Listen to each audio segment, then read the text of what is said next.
de baso mo ya ka Ahenkan Kasiebo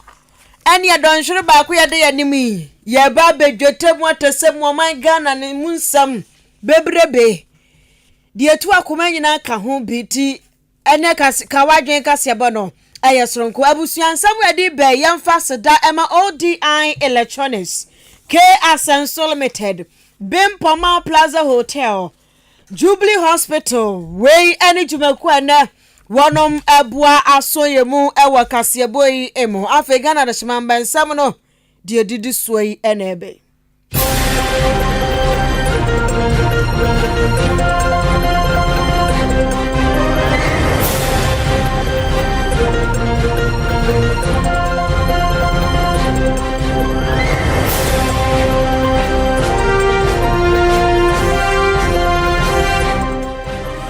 Simamba nsam no dia wo betia bi ni se owra bi dia to dwaya wo kire se be yanka free SHS no abantwam no mo betimi atua no entua wo made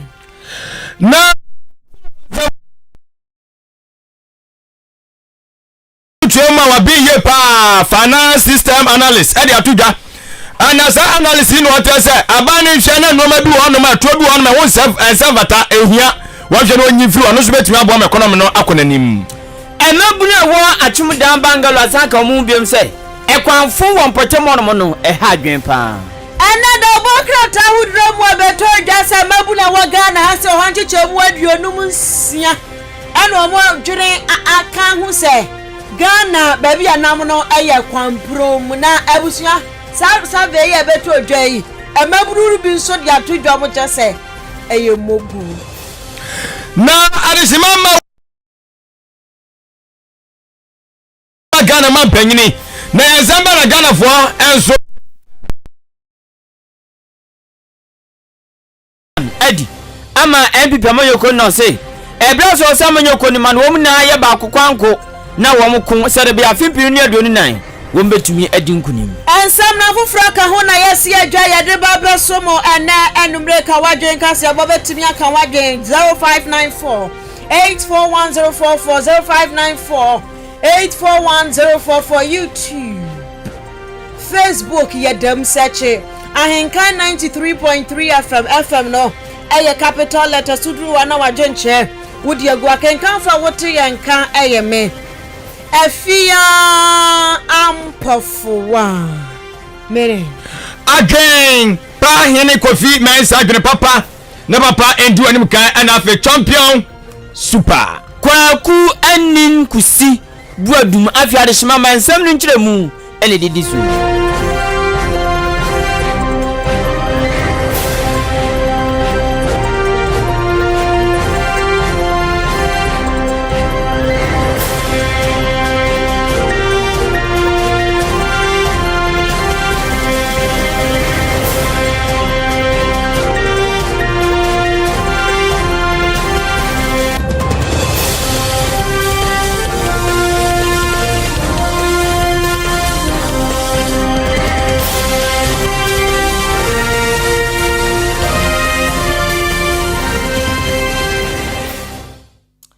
Ghana de shemamba feka Ahenkan Kasiebo ani ademo vimutesemu sing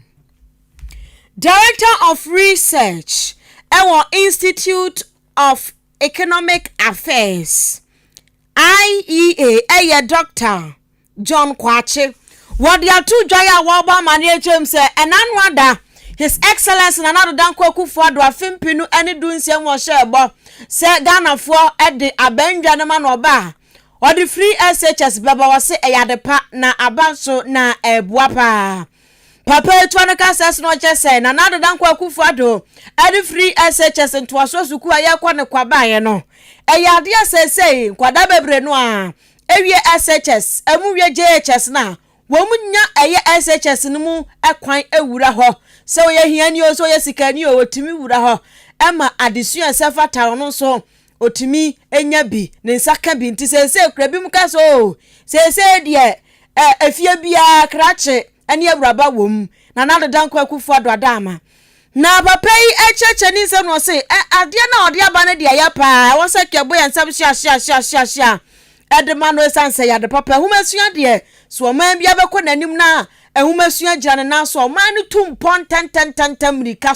so enu nti se nua ne ma akwa na ye na emo but aba ho nanso ade bia nanso wo hu bia nso esro ne ka wo se nanso aba ho nyina ne se Ghana sikasam atete aponsam se ko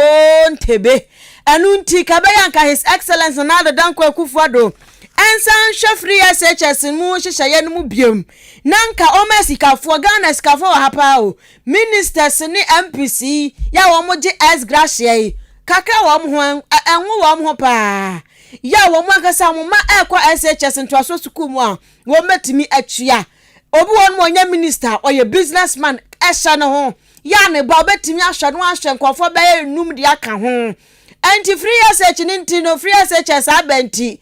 wo kwa de kwa no de kwa enso kakra hye no ho pa o nanso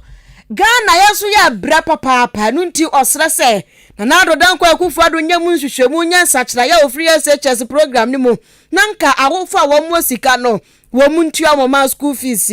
wo to na ka se so no wo ba mani a wo chem sei sika nko akwura free SHS mu nya sika ketwa sika ho ha enti ana ama Ghana sei nioma to ape ede ama yentika eba se wo sika wo betimi atua ba school fees de oni bie no de wa abnase tititi dwa ha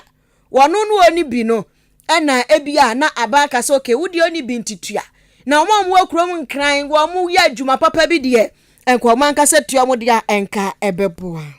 I know the government has said initially that they were not going to go to the IMF. They can implement their own homegrown policies. In fact, I personally also propose that, if we could take certain measures by ourselves, then we may not need to go to the IMF, because I know what the IMF will prescribe, for you. Free senior high school is a very good concept, but it looks like the way we are implementing it is consuming all our resources. So why don't we look at it and see whether we can make changes there, so that will reduce the cost. I'm not against free senior high school, because I believe as an economist, your human capital is your most important asset, even more than your fiscal capital. Because if you develop your human capital, they can create the fiscal capital. So I believe in helping people to educate themselves, especially those who cannot afford it. All that we are saying is that if some people can afford it, let them pay. Or you can do some kind of cost sharing. Maybe government pays for tuition, books, and things like that. Then you ask parents, to... Nipa Wotininkai aya Director of Research, our Institute of Economic Affairs, IEA, Dr. John Kwachi. Na adisimama Ahenkan Kasiebo ene gusu ani mu kyeremu ade esomwo no wodi ani se obedi anachi enso ewo eye aba for 10 times na timi enso agbo ye pa Facebook Ahenkan 3.3 FM YouTube Ahenkan 3.3 FM Ahenkan FM online.com ewo nyina no ayade so betimi atie ne na wa hwe enso so ewo hono na wazamfo enso emu no sa obi agusu a wochemu ekasa omani mu ayaden na economy no enya nan entimi enya so nti ene obi agusu a woche na adwene na eye finance system analyst eye Owura Kwaku eye Adobole wono enso so akasa de atudwa ekyeremu ese ewu benya pa se aban ne behwe na eye eto awdo de arutu no mari bisu a emadwadifo nso adwumadie ntimi enkonkan no obetimi enso atetetete so na timi enso agbo amadwadie timi akontantem so wose koba ne se betimi aboa amanei eye pressure bankrofo so se omani ma ya denato timi atese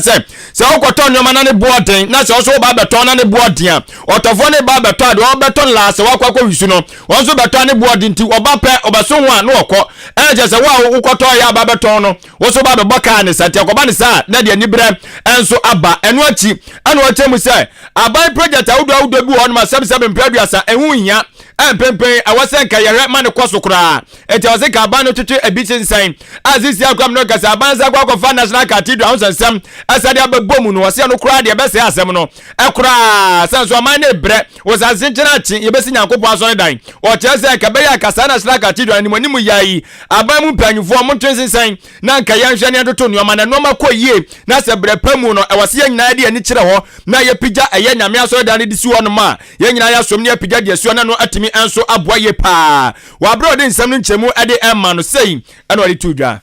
those types of projects which are a drag on expenses right now that don't lead to immediate sort of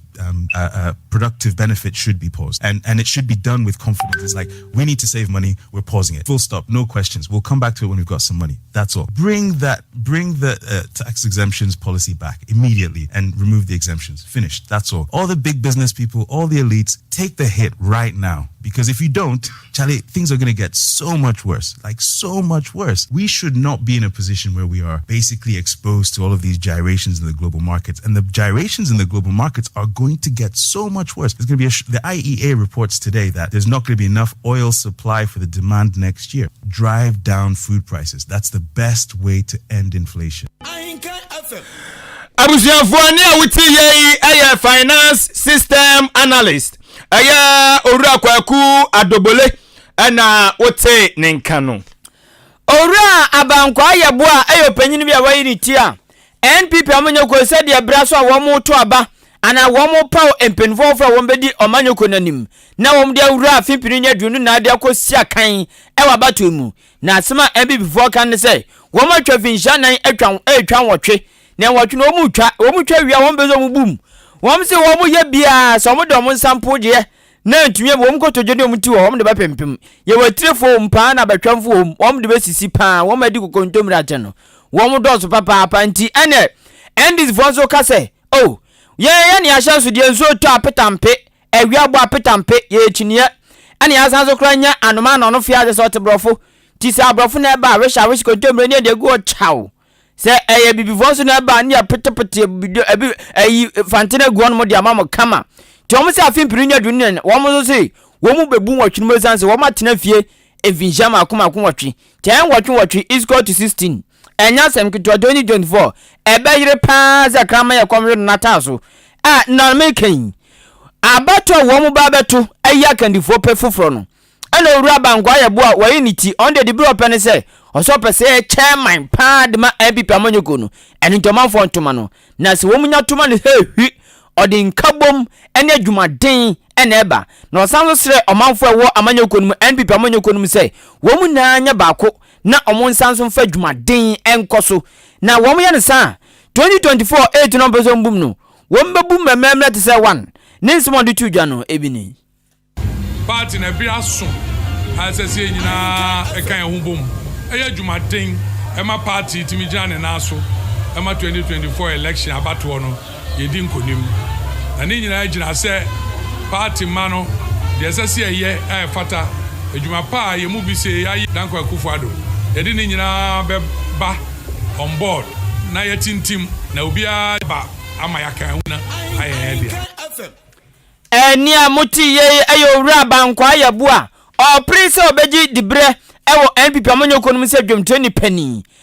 NPP national chairmanship position no o pribi ana motene ne no na nanu si ya pe ene wura bakwa no so on de o se obetwetwe general secretary edema NPP amanyoko ntomanfo tomana obode yesha ofro ba Charles Bisiu onu so de to so say ade bakwa beboa ma NPP amanyoko no atumeja naso pinti ama 2024 wo mabu ewotwe no fofofo no enam ntotoe mapanti oso ntotoe mapa ene hia o party no mu party no dey managing effectively say manage party effectively not sure I don't modernize for example young grassroots are now being from grassroots young na ye grassroots but one way you party officers have a motivation kuna yezimo hono I mean moko yimpe ifa kasa we propose the party ko yebenya insurance policy for MPP no pia or officer of the party right then what benefit from serke you mama party ni pra and that be atu so come TV on what you on your not sure why my party right then why my yet na so party na the party so akuni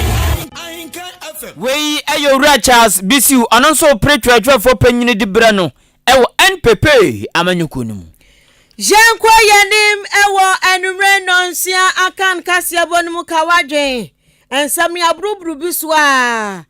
anso betimi a kire wadwen cathedral wom adie wom oh kire wadwen o ye Ghana ni 0594841044 YouTube ni Facebook so ye didamu ho Ghana de shemamba ya to Kasiebo no eso ekwo be ye fra wonom African youth wonom aye survey na African Youth Survey 2022 ababonten na eba bonten no ene o man Ghana ni ntwo ne ntwa asem wo mu nanti mu acha mu pechalwate ariabo ni bi ene wo mu hyeye kraw emeye nso agimo okusewa kronchia ene wo mu su nam apotro krachi bi o wa hye ne chetenten se wo de kopas na orekono ene wo mu di nam wo mu change over witness for aja wo mu ko evangelism wo mu hu wanu abusa Ghana baby e kono hu ne sen na wayi wo ma no matepo no mabusa na Ghana said e kono uhwa direction na nam no a good direction na say e bad oh wo mu say e good no matwro eti wo mu twro ya na busua wo mu nyansam no mo de aba ti save ni nyina na joma keka bom wo mu keka bom na fe eso mo de ko kind of percentage hanji chemu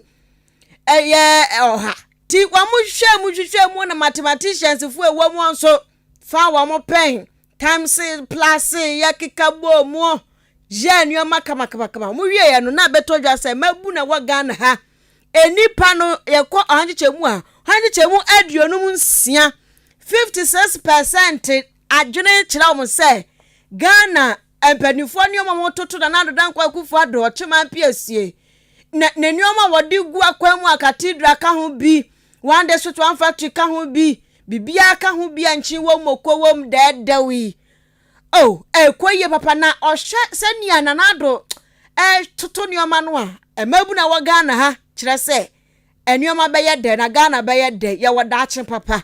na busua na ache papa ya semu asavefu odi abai ena amasafu atisi monten so se ebia mu wura kire ho yenso ya wa ha ti yemabusa yenso ya maburu no yenhwa ade na busua safu akura nu ho no se twafecho kokache na nado dan kwa kufu ado se save no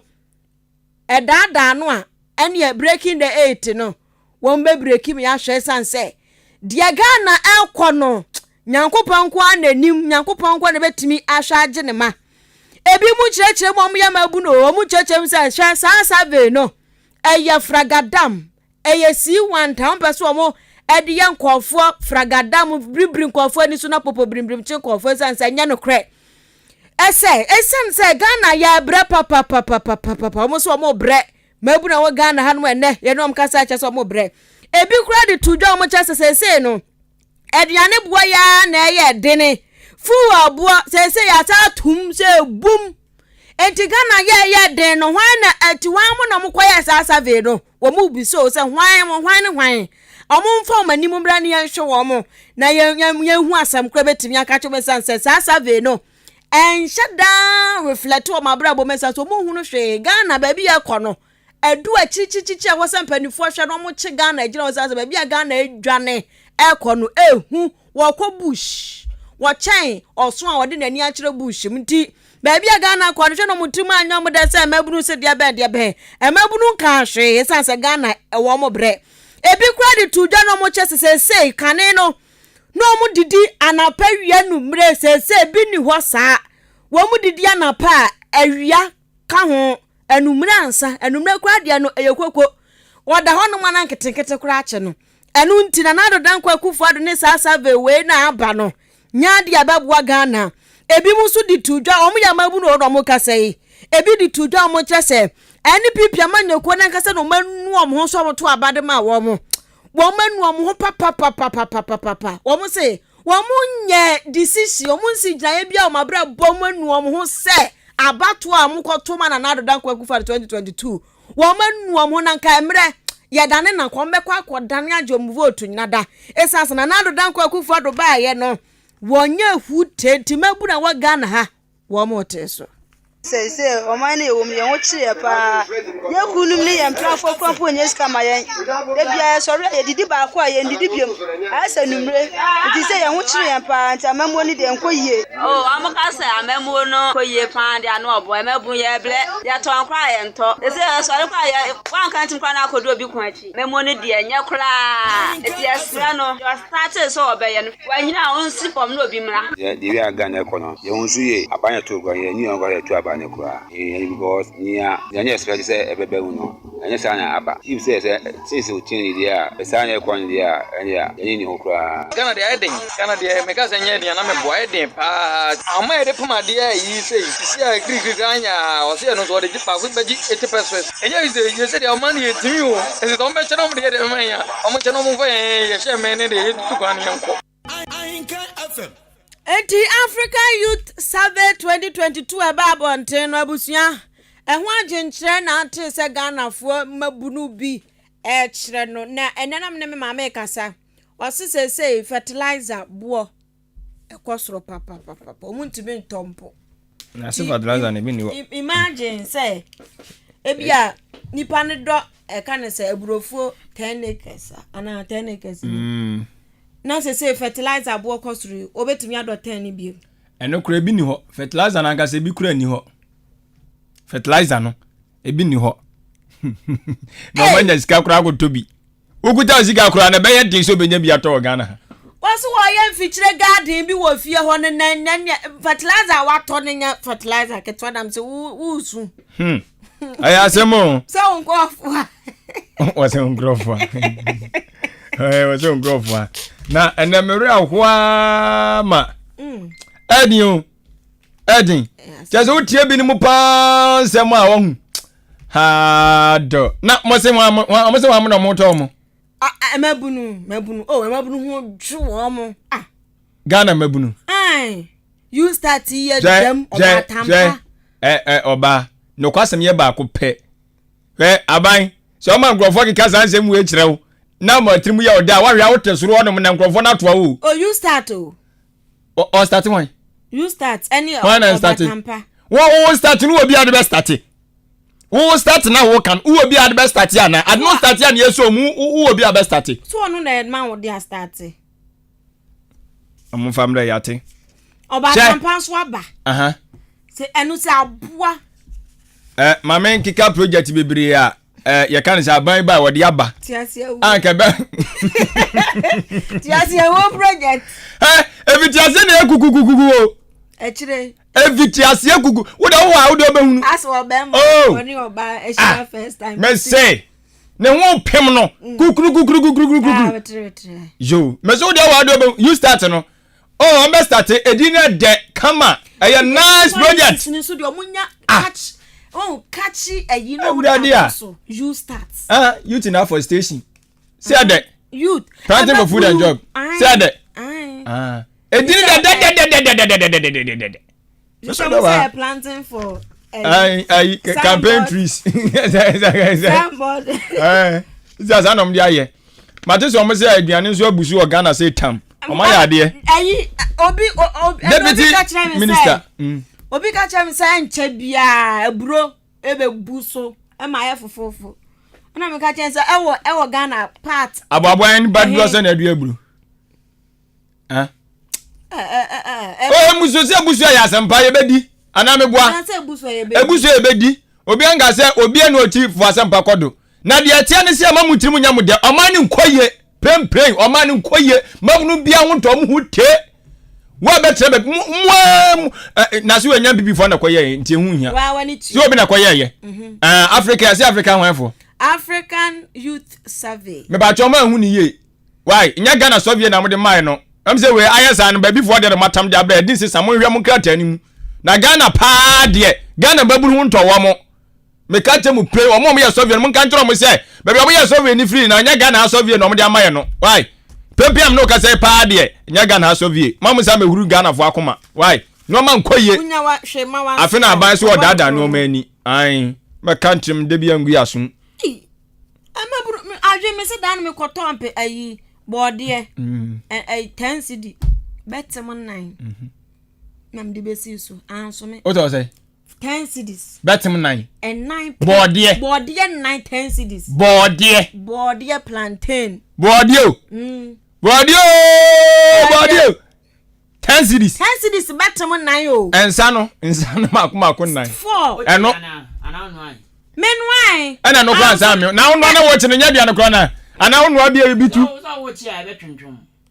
menwai oh now aduane a wo chi ne de wonu are say difference o What's on wine? I swear, no, still answer. Answer me. Who did it then? Me did you? I go to me. I put on. Body, me carry me could have been men and idea quaffum. Batten back, body you back, draw back, me swanna mission. Mean so what? I don't mean you when me could. Mean so what? No, so sad, but she's a bit. I don't mean you when me could.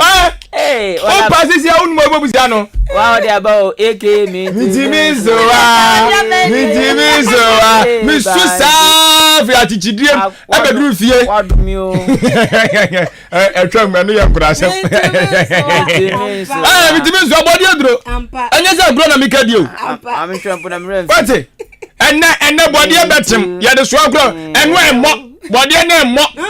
And the business said you are. What the hell? I'm to the better moon 9. And a man's a 10 CD. Abba, to means what? What dear me to means what dear Drew. The year me, most Swiss are when Miss Madrufi. Yummy swimming demons, and nobody about you. One candle. I mean, Timmy, no, Susan, I'm not your bed drums. What about Kago? That's it. No. Me to miss This is hard to do.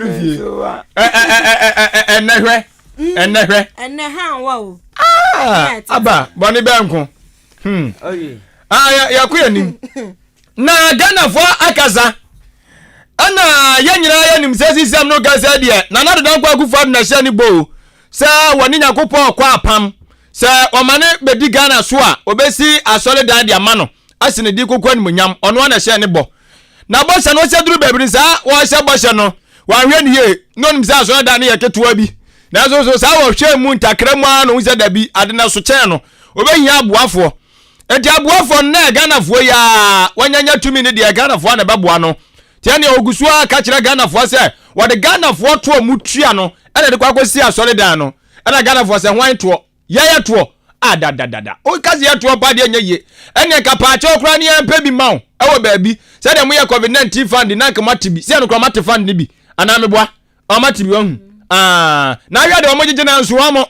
nti yanso am na jeso de by force do mo se be bo Ghana futuom e de akwakoso eye na sa cathedral na se na Ghana fo se da o maka tojodo ne ntini kwofo bebre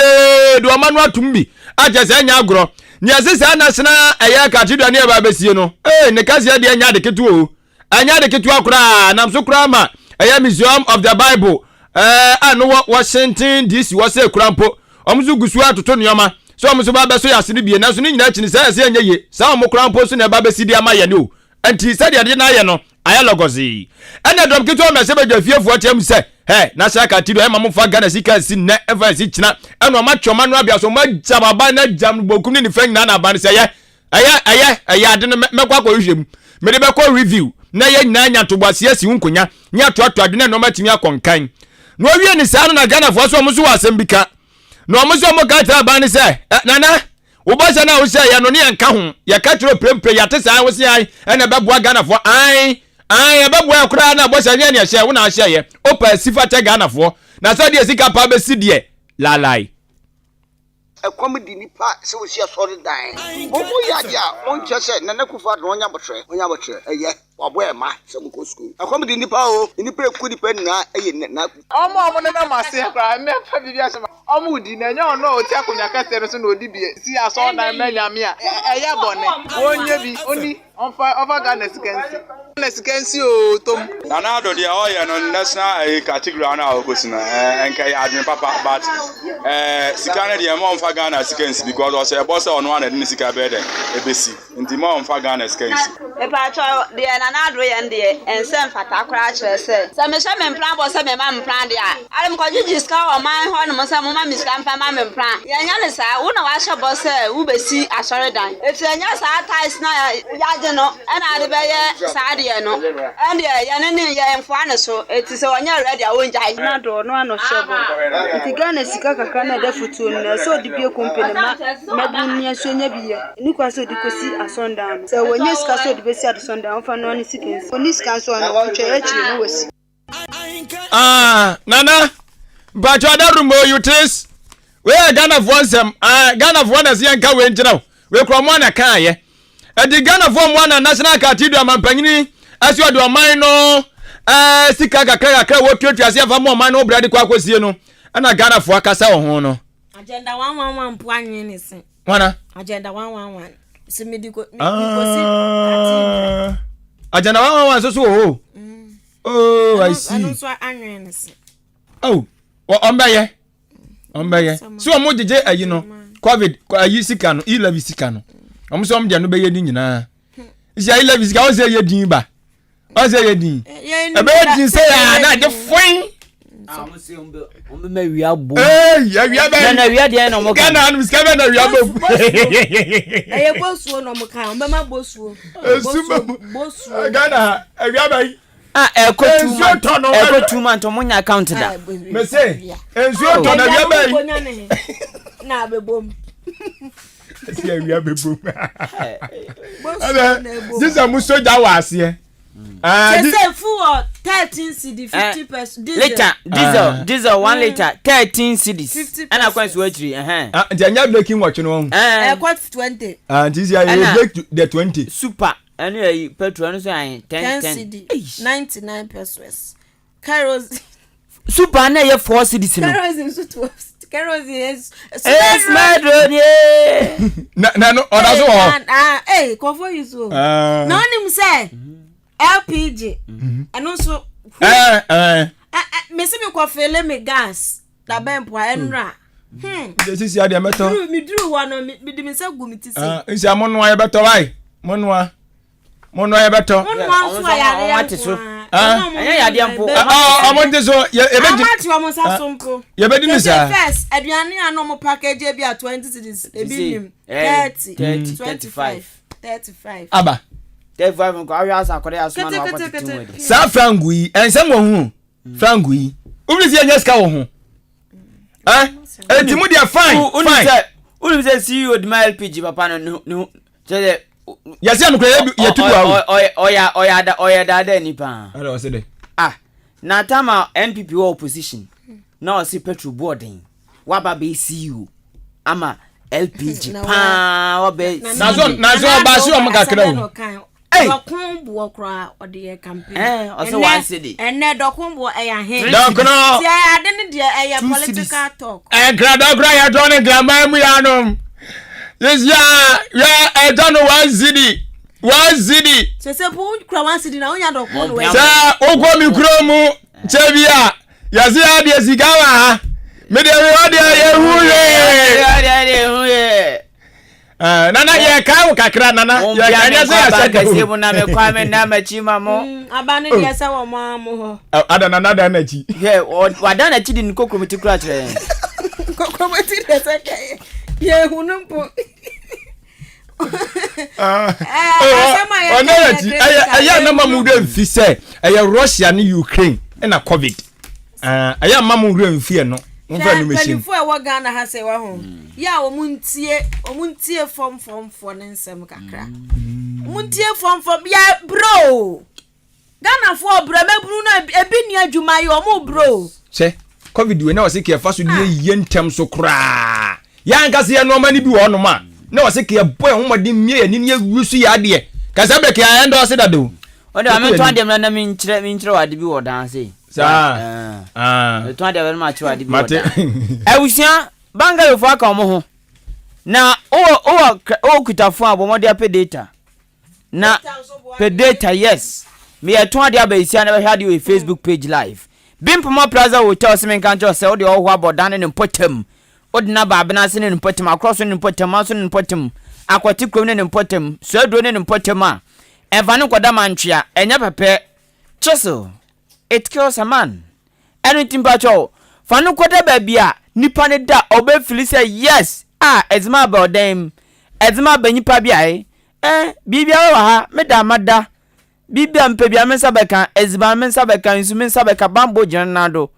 baby am park meka bibia janado oye B Plaza Hotel fa no ko ho no nkoda njojo na hom eye B Plaza Hotel ena meka mfamo eye ho bia ya ne border form eye standard to human satisfaction ɛno nti tutumika na fa wo no kɔ no mo ɔmo akyem da MTT di kwan so ani diem wɔn number ni 0249 855 396 0249 855 396 and 0243 118 500 0243 118 500 ya pa so obeton ade obi ton akikaduro obi abie school obi abie asori obi abie stop wi cheze waton ade na obi ntene nkada ochodan be finhye do ntene nkada na so mike ohia no service ekwan ben so na obefa chese radio nso de doso pa papa no ne de he Ahenkan FM ye kwatire nti ye ton ade kwatire etoso biem ye nya jaage eyi ni baako te sabrofo mo ti obi otie bi ati ade a wo ton ase na otumi so efa wo telephone number na no edi nsa wo so eno ano no wo sika kudi obi nche no obi sika be obi nche a business ye ton ade bone mo doru ebi obi hia wo mo a na gini pankwa eno ti se bia a company ade a ton bi opese ban framam ye kan wa se mawa bomodin afa ye marketing manager ne number ni 0244 290093 0244 290093 na one no engasa isia ODI Electronics Ahenkan Josa no ma wodo no de biaba home appliances ni nyina bi ayakrado say your TV na wo per fridge na wo per deep freezer gas cooker blender kettle washing machine ana ceiling fan standing fan heater iron ni nyina no ayade se ODI Electronics ADB enso ababe piemu na ba ba ye no ana so wadwene wo paati no obemu akonya mu atwa ne gakanga kra se TV na wo pa ba che TV kro no brand kro wo pen inches kro wo pen ni nyina no na wayi ade ama wo yi awia na afimwa dia no ekobaze osika ne nso ositwa ne kakakra so adekro na wo pen boa na waso wade kama fimbia nso eni eye eho se udidwa ewo dan ne mpatam ya no baabia na se sa no ma mbubo so nyina hudwa na wudi adia men ha ho enko santimantima na senka purima tamodia ne se woni ODI Electronics bakasa ono agasa ene no ma ni bi babrew na ode brew a ono wa yenhyehyɛ kama na ebia won so kwan wa so hu ebia na wo hwɛ Facebook live YouTube live anasa ahenkanfmonline.com odi an se oni ODI bakasa ba bia wo bia no no ma no obɛhwɛ se no ma ba bɛka wonsa de yansa nkitawudi amubedie no ebetime enso people wadaroma oni ODI Electronics kasa ewo 0550 900 600 0550 900 600 and 0546 557 175 0546 557 175 and ODI Electronics K Asenso Limited Adarumanti wono so ade eye kunya papa de abadwama so ne nkunya no se unya bi mu atena wankasa obefile trebien na ne kunya no ona de onua de ode wanana ne roba hodo agade asiani enso ede aye wo de udi besi wo bedroom no so utie kyeremu ya obenya ba ko ni bia ma wo de ya stars wo mu ni bia ma wo kama ana afezo so owo office nkunya ana owo reception ana hall enkunya ni nyina no obi enso ewo na so ye wode authentic bookshelves so ababeka ho eno so bua ye pa amiesie ye documents ahodo enti enkrata biara se bia ya japade ho na sensamanse ho nkrata ana ebia body nkrata ni nyina no ode to authentic bookshelves ni mu a eboa wo ye pa emanoma enso timi konkan ede ma ba bia de beto no enfie petepepe obekọ no neda so eda ho no akwa wa de kama woni K Asenso Limited ebebo nkomo na mmomu no na chiri kwan eye circle adabraka Iran ken kwantipon eso ana behu na chiri kwan sanso na mo amubutu kanesi no momo madefu mani nchire mo flamingo kwantipon so mo behu K Asenso Limited na traye enso ewo ho ani de no obuo kwan so ne frank ntabudi abetumi na kasa ewo so ani 0244 568014 0244 568014 ana 0243 127 668 0243 127 668 na mayankwa say Jubilee Hospital wonomonso we yade na wo kɔ hɔ no mu aho beto ntem papa ti me kan fo what the amount ya wo ba bi a ye je wo to hɔ no mu afili say yes edan papa nie obu on mo yare an yare no sane esitie nti o se me per private room ukọ Jubilee Hospital obenya bi laboratory hɔ no mu pharmacy adro wom papa unya fa afra antenenta no ya akɔ hɔ sanse won be show kama pa uwu wie nso akwada no we ade bo yare o na de ne kɔ theater hɔ no mu a wom ye surgery ahodro afen so no ultrasound machine ebi wɔ hɔ counseling unit wɔ asɛm no bu wɔ nkɔmɔ ni bu are kan se ade ni bu wɔ mu a enye adro o se one on one mo tena se ne doctor tena se na mo di nkɔmɔ no amount solutions enti counseling unit wɔ hɔ eye clinic or diabetes and hypertension clinic and so wɔ hɔ enunti Jubilee Hospital de onya wura hɔ no mu a yade no from krenkre to krankra wo be free do na wanya solution aduane nso wɔ hɔ canteen wɔ hɔ nsi ebi a yɛse didi ansa na wano medro anase num wie ya didi a aduane wɔ hɔ no mu agya bibia be kɔ kama nti wo be free wɔ no wa didi anom adro kama na bibia aye kama insurance so mo gi bi gynecologist nso aba ono no ba na wokɔ enu nti sa bre a wa bedwa yi mesra wo yoba na wo problems or how bebre menstrual disorder obuon mu a ne period na ba sope ti ontimi encheke time wo ya fertile wo peso wo ohunu kwan mesra kwa gynecologist no you good say na dwen mu aboma say beauty obe kyerɛkyerɛ nyoma hodro bebre no obu on so nya fa yefun ana wapon miscarriage okɔ hɔ no mo behwɛ na we ye for fibroid obu on montimi nwo infertility na ya na ye bema so kra ka honti wo ye bema na nso nkwamwa no eye week akɔ na momfa process no mu na obu on so a bibi wo se bibi tro kan ne nam ne ho oba vaginal discharge odepua ene ye keka ho mfre ne din bebre ukɔ hɔ no mo obɛhwɛw kama ena afa obu on so a moja tatu ni pa wo hwenye no onyini period mu na moja etu no ukɔ hɔ no a gynecologist no obɛhwɛw ena afa obu abi won so na wode bonse epie na wode epie ehu pa emfa nhye baye ade e wo hɔ tu ukɔ na ukɔkyerɛkyerɛ ncha gynecologist a wo hɔ sesi ameka se ya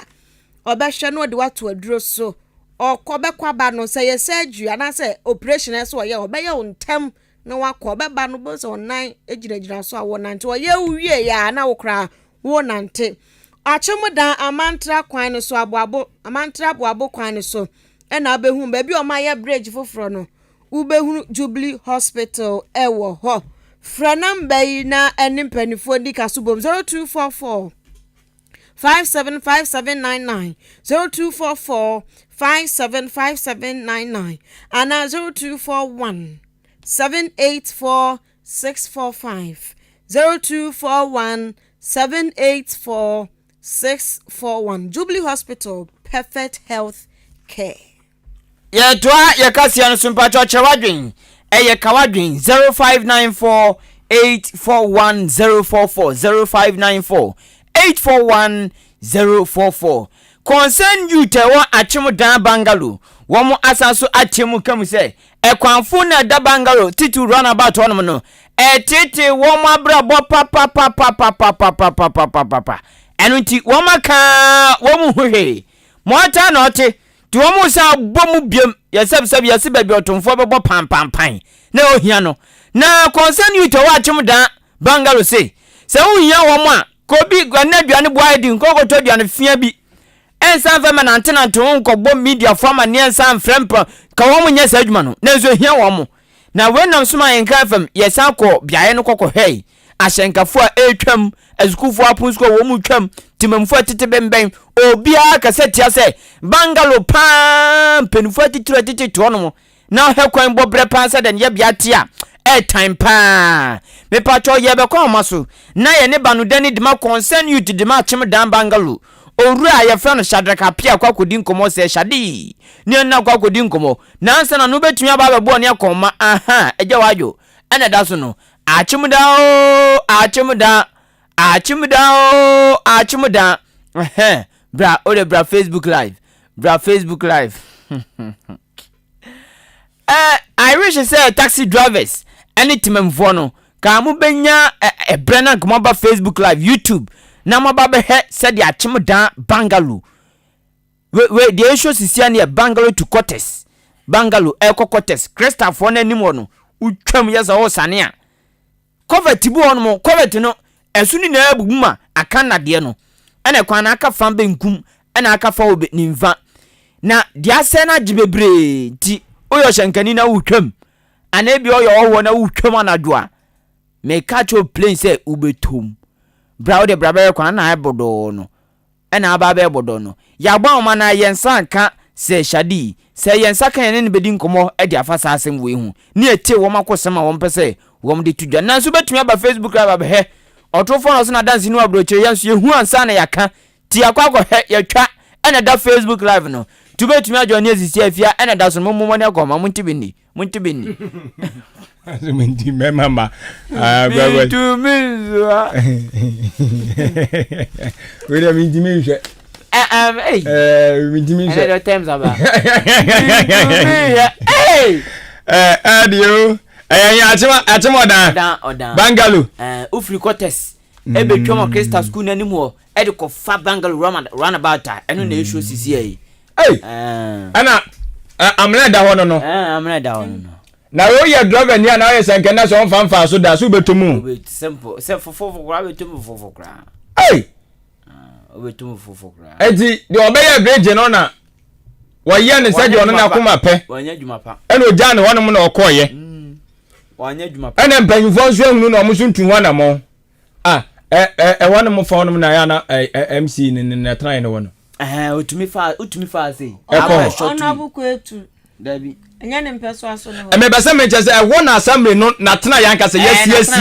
Waso omkom. Yes. Eden aban se o se MC itinam no. Eho ne wo. Na ifa nso na ayi bo court bi ewa. Ewe mu matena open. Ewa. Ayi electoral commission empenifo chese ye ka ba mu mpenifo hono na hono no mu na wo.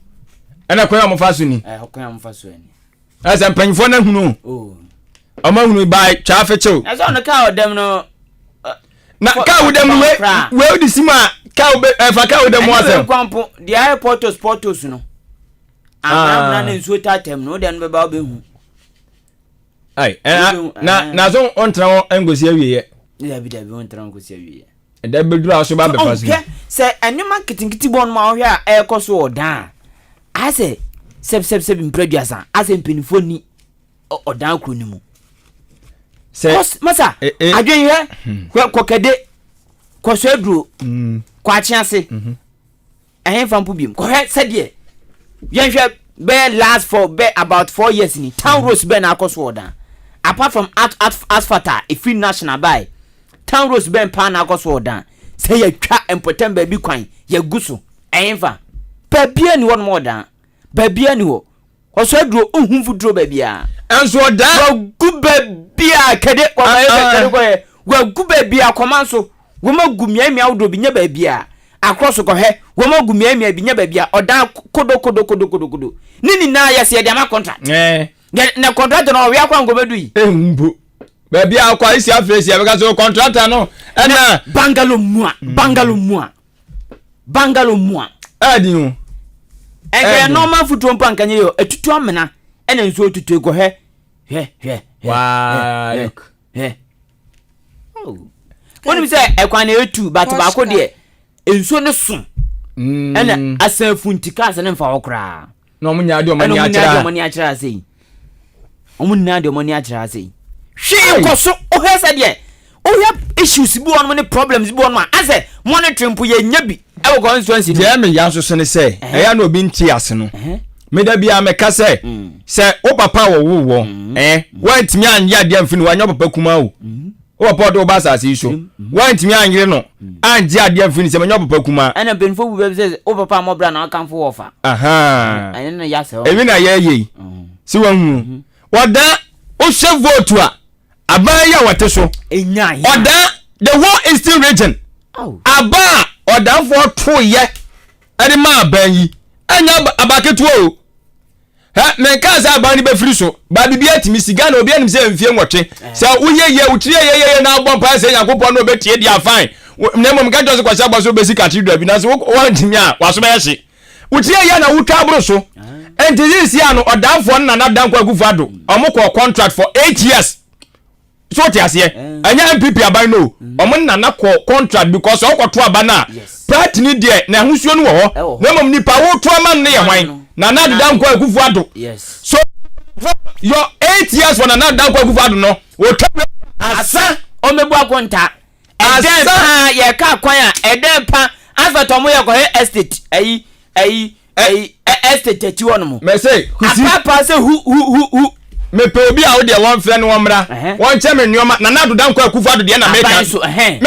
menka pipi aban na na do na mo ne wo contract because we know say na na do ne 4 years no so che we aso enti enye say bia MPP bia dabi na na do 8 years no che me nyoma be se me ensa wa ye dem odafo ade a wa ye se ma baba ewi am oda asphalt 1 ade bi boko isima sima no wode mo kwai zongo esu astrotef no okay 2 ana den na me sa astrotef no menya bra be chirechire mu ha sa astrotef no ana odan government hospital mu painting omo ya den painting odan government hospital and da bia no mo di maintenance fee o ya na ko and no ma me sra no kan ho okay se mo bo okay project bi omo ye project bi omo wie new station any old premier Kumasi station o is that project new one fan kan me se de ye wi sa project na wo new na I'm go to so ni mu no omo ye bibi obi enye no mo de chance agye akwese okay ye be di akire but akwan ye project ya ye asphalt town road di aban nya hwe wodan mesi kusi road bien wo na na do 8 years in atimodan constituency committee 6 a goma gu kakra ho makai committee 6 mo gu kakra ho obo fa na mo de nsem ni nam ya enam so aguden police station ani mo no o magu roads no kakra ho o na magu kota enye ba bia ministries chama go to chebi so si agu kakra o de okika nyina de kakra za wa wo nyina ya nwie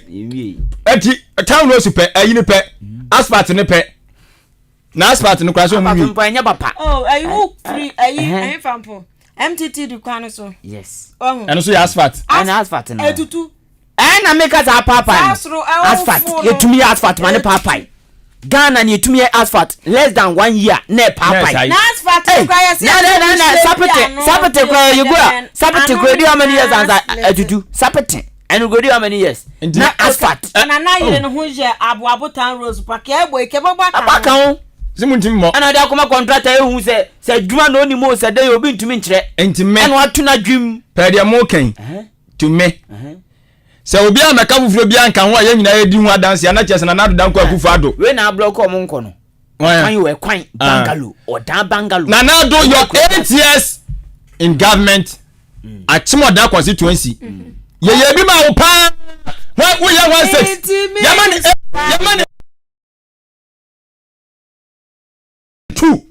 akana na tu na u 6 na wata no ye hu hwe wada constituency ya ma bobo bia ma o bo sai ayi na boye asphalt ana den ayi astrotef ana den camera ma fixing ka mu wie ya ana den camera ma fixing ka de ka anka yi kura yi light ana ya de po traffic light